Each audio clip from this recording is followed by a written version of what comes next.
बिस्मिल्लाहिर्रहमानिर्रहीम। अस्सलाम वालेकुम। पिछली वीडियो में हम इमेजेस एंड बैकग्राउंड्स की बात कर रहे थे कि हम किस तरह से HTML का कोड इस्तेमाल करके किसी भी इमेज को वेबसाइट या वेब पेज के अंदर ऐड कर सकते हैं। उसके बाद हमने देखा कि हम किस तरह से अपनी वेब पेज का जो बैकग्राउंड है और जो टेक्स्ट कलर है, मिसाल के तौर पर फोरग्राउंड कलर, उसको हम किस तरह से तब्दील करते हैं। और आखिर में हमने देखा कि हम कोई भी पिक्चर जो है वो हम as a background web page के ऊपर किस तरह से इस्तेमाल करते हैं। वो टॉपिक कवर करने के बाद आज का हमारा टॉपिक है डिफ़ाइन अ हाइपरलिंक, कि हाइपरलिंक क्या होता है। इसमें हम देखेंगे कि हम किस तरह से वेबसाइट का जो है वो हाइपरलिंक बनाते हैं, और उसके बाद हम एंकर के बारे में पढ़ेंगे कि एंकर क्या होता है। इस तरह से ही हम वेबसाइट के अंदर भी हम उसका इस्तेमाल करना सीखेंगे। और आखिर में हम ये देखेंगे कि हम कोई भी तस्वीर लेकर उसका हम किस तरह से कोई हाइपरलिंक बनाते हैं। तो सबसे पहले हम देखते हैं कि हाइपरलिंक क्या होता है। हाइपरलिंक असल में एक आइकॉन हो सकता है, या कोई ग्राफिक्स हो सकती है, या कोई टेक्स्ट हो सकता है जिस पर जो है वो कोई भी एक लिंक रखा जाता है, ताकि हम उस टेक्स्ट, ग्राफिक्स या आइकॉन पर क्लिक करके हम एक पेज से दूसरे पेज की तरफ चले जाएं। यही जो मोस्टली जो है हमारी वेबसाइट्स के अंदर होता है। जिस तरह से हम गूगल में कुछ चीज़ सर्च करते हैं तो हमारे पास काफ़ी रिजल्ट्स आ जाते हैं, और उनमें से आप एक किसी लिंक पर क्लिक करते हैं तो आप मुतलका वेबसाइट पर चले जाते हैं। वो जो गूगल आपको अपने पेज से दूसरे पेज की तरफ भेज रहा होता है, वो हाइपरलिंक का इस्तेमाल करके आपको भेज रहा होता है। हाइपरलिंक को बनाने के लिए हम angle bracket start angle bracket close का जो टैग है वो हम इस्तेमाल करते हैं किसी भी वेब पेज या किसी भी वेबसाइट पर जब हम कोई हाइपरलिंक बनाते हैं। और उसके बाद हम href यानी कि हाइपरलिंक रेफरेंस एट्रीब्यूट का इस्तेमाल करते हैं, जिसकी मदद से हम कोई भी जो स्पेसिफिक लिंक होता है उसको हम href की मदद से उसमें हम ऐड कर देते हैं। और आखिर में हम क्या करते हैं कि उस टैग को, यानी कि एक टैग को हम क्लोज कर देते हैं। यही चीज़ मैंने आपको यहाँ पर दिखाई है, जिसका जनरल सिंटैक्स कुछ इस तरह से बन रहा है कि आप स्टार्ट में पहले एंगल ब्रैकेट स्टार्ट लिखेंगे, और उसके बाद आप ए का कीवर्ड इस्तेमाल करेंगे, और उसके बाद आप लिखेंगे href यानी कि hyperlink reference is equal to का साइन लगाएंगे, और उसके बाद आप डबल कॉमास के अंदर जो है वो अपनी वेबसाइट का नाम लिख देंगे, और यहाँ पर आप एंगल ब्रैकेट को क्लोज करेंगे, और बाद में आप कोई भी एक टेक्स्ट लिख देंगे जो आप वहाँ पर लिखना चाहते हैं, और आखिर में आप इस ए का जो हमारा टैग है इसको आप स्लैश लगा के ऑफ कर देंगे। अब यही चीज़ जो है मैंने एक फुल एग्जांपल के साथ आपको दिखाई है, जो कि निचली वाली लाइन पे लिखी हुई है। मिसाल के तौर पर मैंने यहाँ पर लिखा है कि एंगल ब्रैकेट स्टार्ट href और इक्वल टू https://www.neosearch.com, और मैंने यहाँ पर कॉमर्स को बंद कर दिया है, और यहाँ पर मैंने एंगल ब्रैकेट भी लगा के इसको ऑफ कर दिया है। और आखिर में मैंने कोई भी टेक्स्ट लिख दिया है, मिसाल के तौर पर नियो सर्च लिख दिया है, और उसके बाद मैंने ए का जो हमारा टैग था उसको मैंने ऑफ कर दिया है। ये जो ऊपर दिया गया है ये हमारा जनरल सिंटैक्स है, और नीचे यहाँ पर हमारा फुल सिंटैक्स है। अब हम इसी चीज़ को ही एक एग्जांपल की मदद से देख लेते हैं कि हम किस तरह से कोई ऐसा लिंक बनाते हैं जिस पर हम क्लिक करें और दूसरी वेबसाइट पर चले जाएं। तो उसके लिए हम क्या करते हैं कि सबसे पहले हम हमारी जो इंडेक्स फाइल है उसको हम ओपन विद नोटपैड कर लेते हैं, और इसके बाद हम थोड़ा सा इनको रिसाइज कर लेते हैं ताकि आपको अच्छे तरीके से समझ आ जाए। अब हम यहाँ पर जो है वो एंगल ब्रैकेट स्टार्ट लिखेंगे, और यहाँ पर हम ए का कीवर्ड डालेंगे और href लिखेंगे, उसके बाद इक्वल डबल कॉमास, और यहाँ पर हम अपनी वेबसाइट का नाम देंगे, जिस तरह से मैंने लिख दिया https://www.neosearch.com। और इसके बाद हमने क्या करना है कि इसको एंगल ब्रैकेट को लगा देना है, क्लोज कर देना है, और अब हमने यहाँ पर जो है कोई भी टेक्स्ट लिख देना है। इस तरह से यहाँ पर मैंने लिख दिया है click to visit neo search. अब आप यहाँ पर कुछ और भी लिख सकते हैं, और उसके बाद मैंने इसको क्लोज कर दिया है। अब ये हमारा जो है वो एक लिंक बन गया है जिससे हम क्लिक करेंगे और दूसरी वेबसाइट पर जाएंगे। इसको मैंने सेव किया, रिफ़्रेश किया, तो अब आप देख सकते हैं कि जो टेक्स्ट हमने यहाँ पर लिखा था वही टेक्स्ट आपको नज़र आ रहा है। अब मैंने यहाँ पर क्लिक किया तो आप देख सकते हैं कि उस क्लिक होने के बाद ये जो neosearch.com की वेबसाइट है वो यहाँ पर ओपन हो गई है। तो अब हम देखते हैं कि अगर हम इस टेक्स्ट को थोड़ा सा तब्दील भी कर दें तो वो भी ठीक रह जाएगा। जिस तरह से मैंने क्लिक टू को रिमूव कर दिया है और इसको मैंने यहाँ पर दोबारा सेव करके रिफ़्रेश किया है, तो आप देख सकते हैं कि सिर्फ विज़िट न्यू सर्च जो है ना वो रह गया जैसे यहाँ पर लिखा हुआ था। अब यहाँ पर क्लिक करेंगे तो आप देखेंगे कि हमारी वेबसाइट वही खुल रही है। मतलब जो टेक्स्ट मैंने हाईलाइट किया हुआ है इस जगह पर आप कोई भी अपना टेक्स्ट लिख सकते हैं। इसके लिए ज़रूरी नहीं है कि आप यही लिखें, आप अपनी मर्ज़ी से कुछ और टेक्स्ट भी लिख सकते हैं।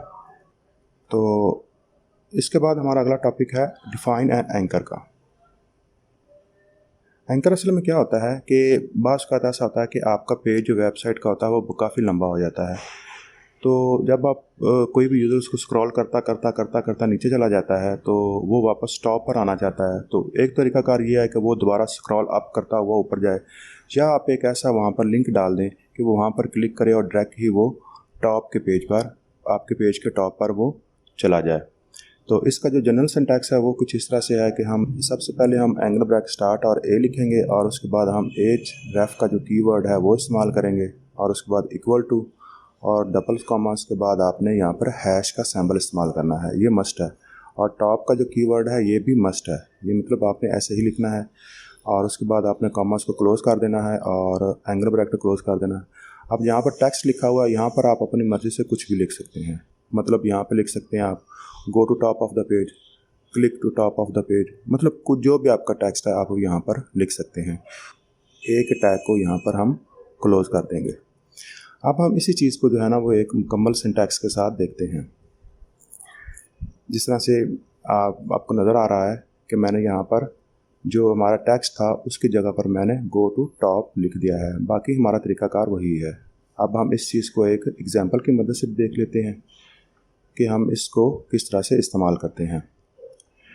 तो यहाँ पर मैंने पहले जो है वो कोई हेडिंग डाल लेता हूँ इस पेज पे, ताकि हमारा कुछ टेक्स्ट जो है वो नज़र आ सके कि हम किस पे काम कर रहे हैं। तो यहाँ पर मैंने लिख दिया है top of the page heading 1 में, और यहाँ पर मैंने हेडिंग 1 को क्लोज़ कर दिया है। और उसके बाद मैं यहाँ पर एक पैरा बना लेता हूँ, उसके लिए मैं पी का इस्तेमाल कर लेता हूँ और यहाँ पर लिख देता हूँ जिस तरह से this is top of the page with text, this is top of the page with text, ठीक। और इसके बाद मैंने इसको क्लोज़ कर दिया। और यहाँ पर आप अपनी मर्ज़ी से जितना मर्ज़ी टेक्स्ट जो है डालें, इतना टेक्स्ट डालें कि आपका जो एक वर्टिकल स्क्रॉल बार है वो आपकी वहाँ पर अपेयर हो जाए। मतलब एक पेज जो आपको नज़र आ रहा है उस पेज से आपने ज़्यादा टेक्स्ट डालना है ताकि उसकी स्क्रॉलिंग की जो ऑप्शन है वहाँ पर ओपन हो जाए। मैंने यहाँ पर सिर्फ और सिर्फ जो है वो 4 डॉट्स लगा दिए हैं और सेव किया, रिफ़्रेश किया, तो आप देख सकते हैं कोड हमारा ठीक काम कर रहा है। अब मैं इस कोड को बार बार कॉपी कर लेता हूँ ताकि हमारा पेज जो है वो अपनी लेंथ से बढ़ जाए। इसका मकसद यही है कि ताकि ना आपका पेज इतना बड़ा हो जाए कि उसमें स्क्रॉलिंग करना शुरू हो जाए, ताकि कोई यूज़र जब नीचे आए तो वो वहाँ पर ऊपर जा सके। तो इसको सेव किया और रिफ़्रेश किया तो आप देख सकते हैं कि यहाँ पर थोड़ी सी स्क्रॉलिंग इसमें आ गई है। तो इसमें थोड़ा सा मैं और टेक्स्ट डाल देता हूँ, यही कॉपी और यहीं पर मैं पेस्ट कर देता हूँ ताकि स्क्रॉलिंग हमारी बढ़ जाए। उसके बाद मैंने इसको सेव किया है और यहाँ पर रिफ़्रेश किया तो आप देख सकते हैं कि ये स्क्रॉलिंग जो है हमारी यहाँ पर देखने जरा ये अब काफ़ी ज़्यादा होगी। तो अब हम यहाँ पर जो एंकर टेक्स्ट है उसका हम इस्तेमाल करते हैं। इसके लिए यहाँ पर मैं ए लिखता हूँ और यहाँ पर एच रेफ लिख देता हूँ और उसके बाद इक्वल और यहाँ पर हैश टॉप लिख दूँगा, ठीक है। कॉमर्स को मैं बंद कर दूँगा और एंगल ब्रैकेट को क्लोज़ कर दूँगा और यहाँ पर मैं कोई भी टेक्स्ट लिख दूँगा। आपकी मर्ज़ी है जहाँ पर आप कुछ भी लिख दें। जैसे मैंने यहाँ पर लिख दिया है कि go to top of the page और उसके बाद मैंने इस एक टैग को ऑफ कर दिया, ठीक। अब मैं ज़रा इस फाइल को जो है वो सेव करता हूँ और यहाँ पर मैं इसको रिफ़्रेश करता हूँ तो आखिर पे देखेंगे ये go to top of the page आ गया। अब मैं यहाँ पर जो है वो क्लिक करता हूँ तो आप देखें कि मैंने स्क्रॉल भी नहीं किया और मैं direct top of the page पे आ गया हूँ, ठीक है। इस तरह से मैं स्क्रॉल डाउन करके नीचे दोबारा जा सकता हूँ, आप भी जा सकता हूँ। और डाउन होने के बाद यहाँ पर क्लिक करूँगा तो मैं यहाँ पर टॉप ऑफ द पेज पर चला जाऊँगा। मतलब आपको स्क्रॉल करने की ज़रूरत इसमें नहीं पड़ती, आप direct top of the page पर पहुँच जाते हैं। और इसके बाद हमारा टॉपिक है कि create a graphical hyperlink. Graphical hyperlink का मतलब ये होता है कि आप वहाँ पर कोई पिक्चर वगैरह जो है वो अपने लिंक पर इस्तेमाल करते हैं। जिस तरह से हमने पहले एक लिंक बना के देखा है, उसमें हमने सिर्फ़ और सिर्फ टेक्स्ट का ही इस्तेमाल किया है, लेकिन जो ग्राफिकल हाइपरलिंक्स होते हैं इसमें हम किसी भी पिक्चर का इस्तेमाल करते हैं। जिस तरह से मैंने आपको नीचे एक सिंटैक्स जो है वो बताया हुआ है कि हम उसके लिए क्या करते हैं कि पहला तरीकाकार तो हमारा वही है, जब जो भी हम मतलब है वो हाइपरलिंक बनाते हैं तो उसके लिए हम ए और HREF का कीवर्ड इस्तेमाल करते हैं, और उसके बाद मैंने इक्वल लिखा है और वहाँ पर मैंने एक वेबसाइट न्यू सर्च का नाम दे दिया है।